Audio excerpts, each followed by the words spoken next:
Welcome to the Writer's Review, the spoiler-free book review series that provides an in-depth breakdown of novels while also fully preserving their story for your first read-through. On today's episode, we'll be taking a look at A Discovery of Witches, the first novel in the All Souls series written by Deborah Harkness. If there's a specific part of this review that you're especially interested in, like the structural analysis, the subgenre breakdown of the book, or my final thoughts, feel free to skip ahead. Thanks for tuning in, and let's jump right into the review. If we start out by taking a look at the structure of A Discovery of Witches, you'll find that it falls firmly into the romance fantasy genre. The novel primarily features a single point of view character throughout its entire length, and I think this is the first novel that I've covered thus far that uses a female character as its main carrier of perspective, which also provides the narration with a slightly different flavor to all the other novels that I have covered thus far on this channel. That being said, A Discovery of Witches isn't completely a sole point of view book, as it does feature a handful of other perspectives from some of the novel's other prominent characters. Although these are few and far in between, rarely more than a chapter long, and mostly serve to flesh out some of the backstories of these characters.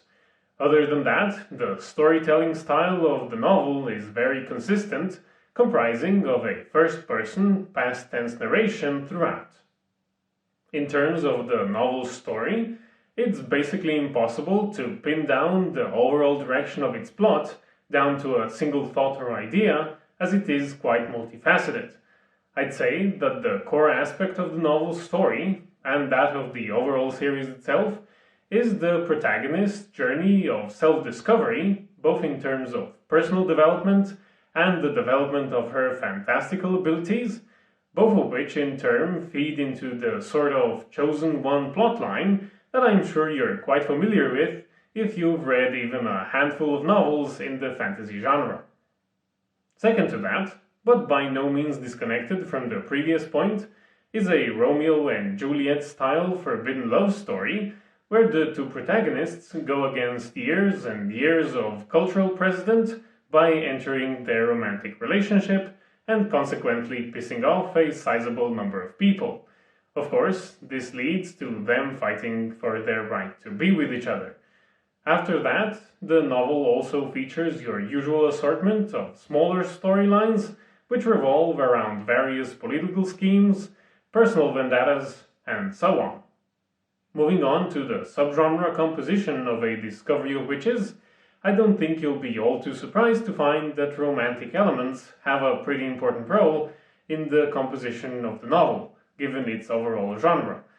These elements have a pretty consistent presence throughout the entire length of the novel and that of the series, given that they have pretty important ties into various aspects of the novel's overall plotline.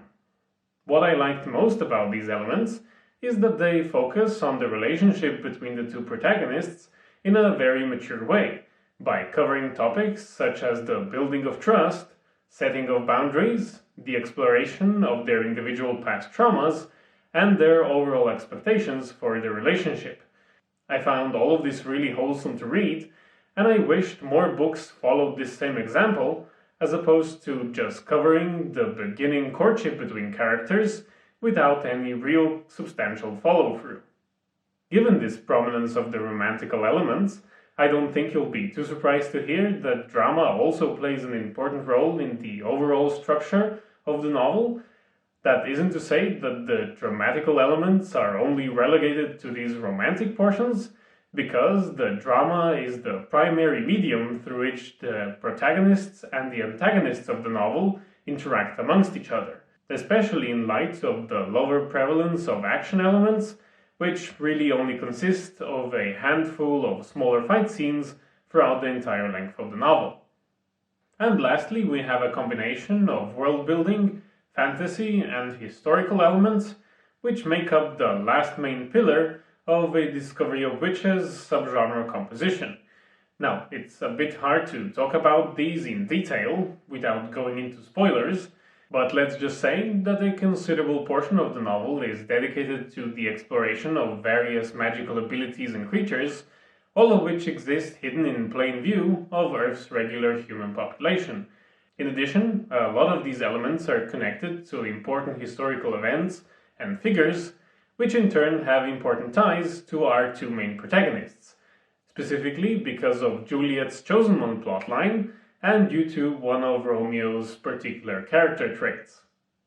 In terms of smaller and supportive subgenre elements, you'll find action, which I've already covered alongside the dramatical elements, as well as plenty of comedy, which comes in the forms of character and situational driven humor to break up some of the more serious segments of the novel. So pretty much the usual level that you'd expect from any novel. After that, you've got philosophical elements which make an appearance here and there, and are mostly dedicated to your usual meaning of life stuff.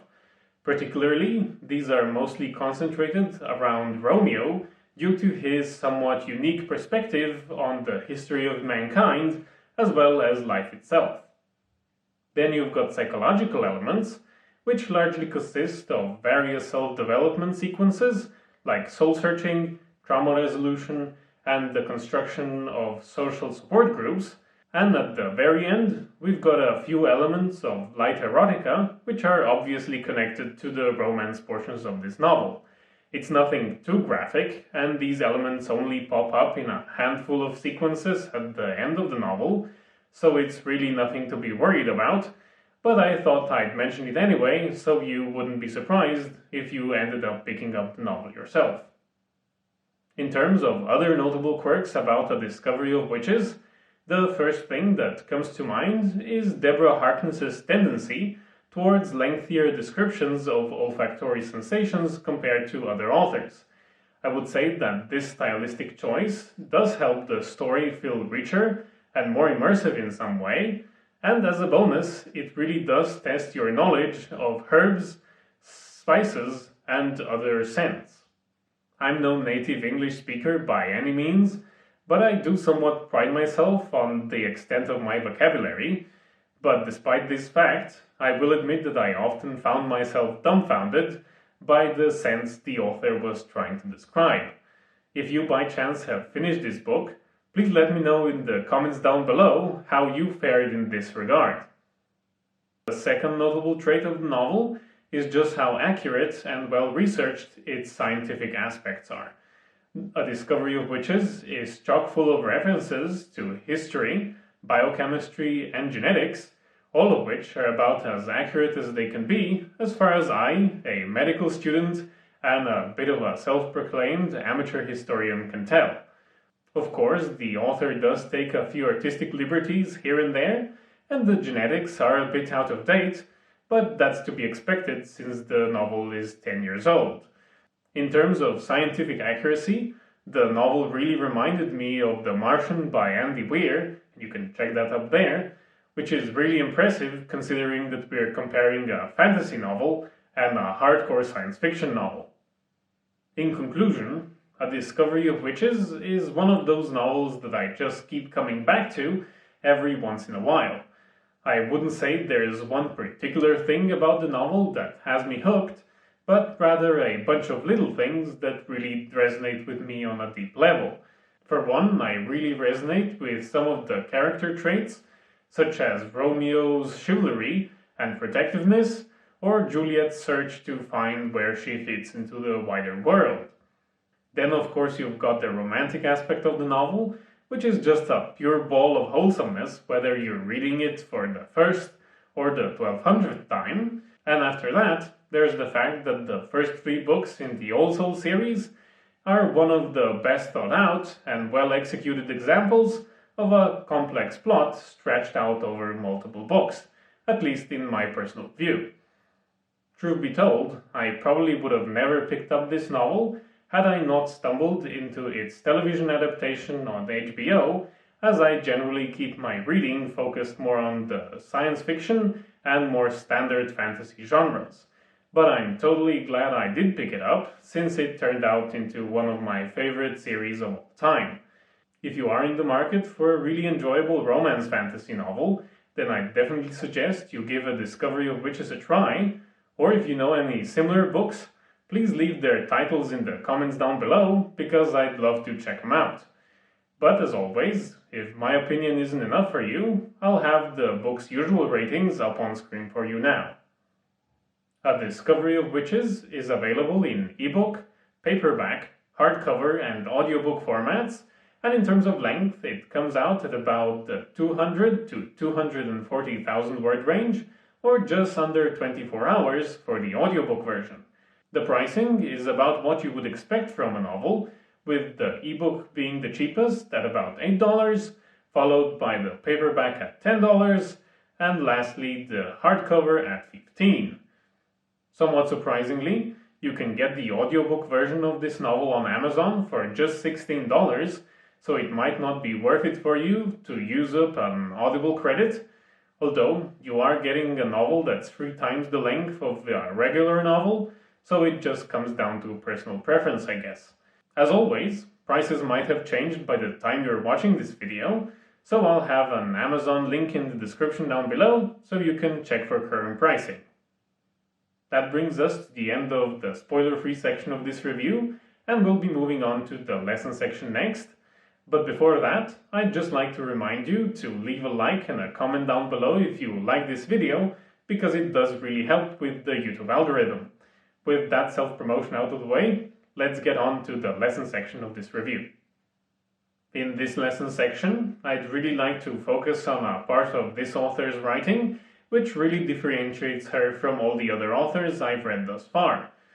And that would be her rather strong focus on olfactory sensations in her writing and her rather long descriptions of scents, all of which I've already kind of touched upon in the Quirks section of this review.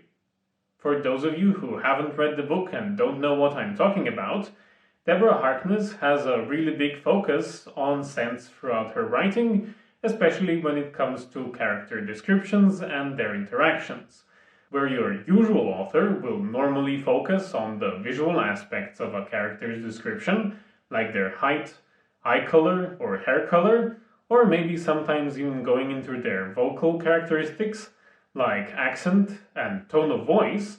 With Deborah Harkness, however, you'll find that in these same scenarios, she'll more often than not focus on a character's sense. Plus, it won't be a simple one-worded affair, but rather she'll use a group of 3 herbs or adjectives to describe the scents. So as a quick example, she wouldn't say something simple like, "He smelled of cigarette smoke," but would rather word it along the lines of, "His clothes gave off the spicy aroma of tobacco leaves with an undertone of powdered ash." Just to be clear, the point I'm trying to make isn't that all the other authors are inferior in their writing styles compared to Deborah Harkness. Not at all. In fact, I think that her descriptions of scents throughout A Discovery of Witches and its sequels is a bit over the top, so I wouldn't necessarily recommend replicating it exactly, but rather, after reading these books and witnessing this particular feature of her writing style, it made me realize just how hard I was tunnel visioning on the visual aspects of descriptions in my own writing. And from that point on, I've made a conscious decision to keep in mind that people have 5 sources of sensory input, and that I should make use of all 5 of them where opportunity permits. While this does seem like a small detail compared to the overall complexity of the project that is a novel, it does truly make a huge difference on the reading experience of a reader, at least in my opinion. And now that I've become more mindful of this fact, I've started noticing it in some of the other books that I enjoy. And with that, we've come to the end of another writer's review. I hope you found the video entertaining and informative. I'd again like to remind you to leave a like and a comment down below, or if you really like these videos and would like to see more of them, consider subscribing to the channel. Thanks for watching again, and I'll see you next time.